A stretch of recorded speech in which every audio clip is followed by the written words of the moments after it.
Cyrus, here we are again, the start of your second season as chairman. When you can reflect back on year one, start with your highlights.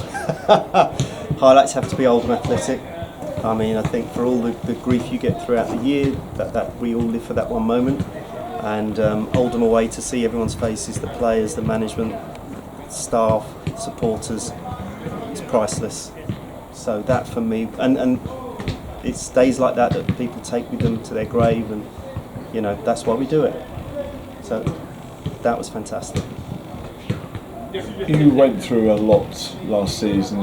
Not everybody's aware of everything that goes on, and it will be. It's tough going running a non-league football club. How important was it for Hendon's survival that we got moved back into the Eastern League for this season? Crucial, absolutely crucial.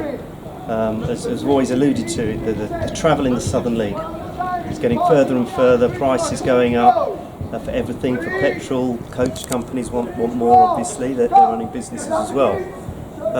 And you look at the Southern League this year with more teams, more journeys, the danger is it would have put us out of business. It was just, unless we try and get players to drive for 2 and 3 hours, which I don't think is fair on the players. So the Eastern League, although we've tried each year to apply, and you know, we've had 6 years in the Southern League, and I must say the Southern League, the way they treated us has been exemplary.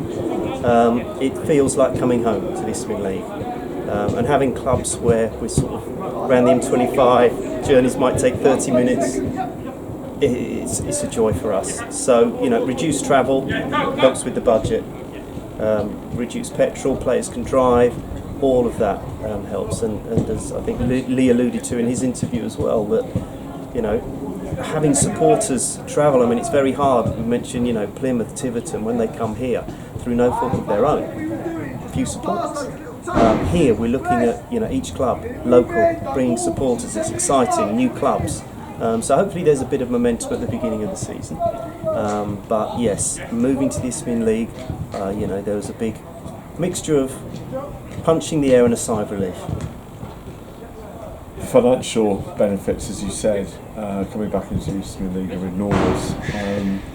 At the end of last season and during the close season, we've heavily pushed Fund Our Future. We've told supporters how serious the club's financial situation is. So here we are at the end of June, beginning of July.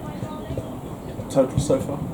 So the total on Fund Our Future is 14,500, approximately, give or take. We set up Fund Our Future because we know clubs and anyone else at this level, it's tough unless you have a financial benefactor who's going to put into the club. It's always difficult. We're a supporters-owned club, so we rely on supporters. And I'm conscious that you can only ask the same supporters so long. Our supporters have been fantastic with us, absolutely fantastic, and we can't fault them. And it's hard to always say, but we need more. The thing is we do. So Fund Our Future was set up to run over a few seasons, to keep it going, to make sure that we do have reserves when we build up going forward, so we protect the future of the club, but we also give Lee a budget that he can work with, something competitive. It's difficult for him this season, and it will be for this season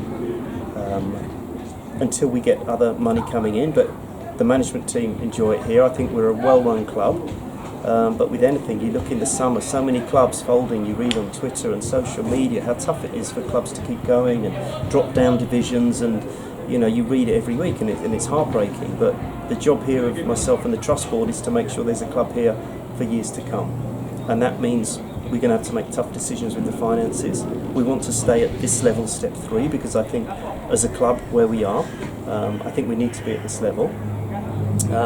But also, we also accept the challenges, and to remain at this level, it boils down to finance. I mean, as a quick plug, we're still looking for sponsors for our shirts. So first team, second team, third team shirt, please do get in contact with the club, because every penny counts, and every penny that comes in will go towards securing the future, so we hope the club can be here for the generations to come.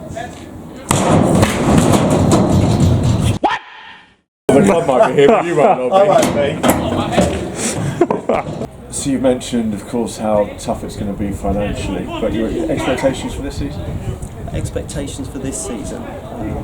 No pressure on the management at all. I'd love to consolidate ourselves in the Eastern League.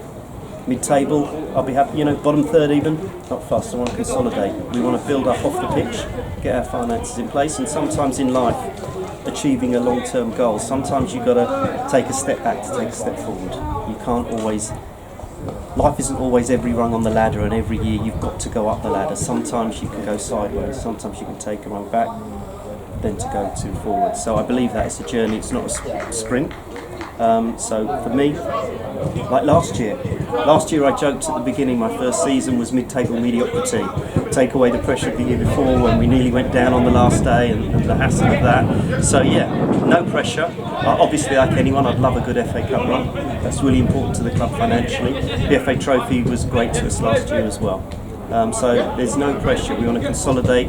I think the supporters were treated to good football last year as well. It made such a change, and hopefully supporters are looking for that sort of style of play as well. And we'll see where the season takes it. But it's exciting and one I'm looking forward to. So we've talked a lot about the first team and money and hopes and expectations and joys and tribulations, but we're not just the first team. No, there's more to Hendon. As I said, we're a supporters-owned club. We're a community club. Pride ourselves to be the heart of the community, and lots of things that go on off the pitch that people don't see. So, we're looking at building strong foundations this year with the youth team, with the Hendon Youth Academy.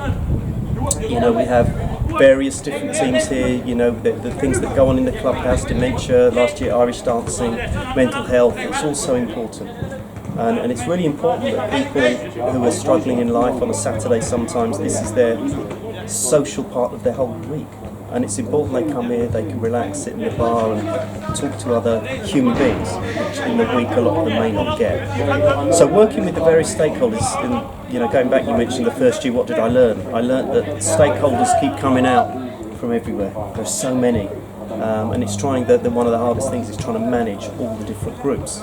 They all want different things, they all expect different things. So it's building those relationships this year, making sure we have the meetings with them, which we had one last week, which was very positive, and how we can work together. We're stronger as a whole group rather than just a first team and everyone else separately. I really want to build that so we're one club going forward, and that's really important. So the youth team, solid. I really want a pathway. When you're a youth player, people need to see, if I'm 6 years old, I want the first team, how do I get there? So to have those pathways to get into the first team, that's very important as well. And as any club will say, if you can grow your own, and you build those players coming through youth teams, academy, into the first team, what a success story. And it encourages other people to want to come. And Lee prides himself on getting players ready for bigger moves, which we have a good track record of as well. So that to me is very important this year as well. It's not just what goes on off the pitch, but a lot of my work is done off the pitch with the different stakeholder groups, and that's how it will continue this year.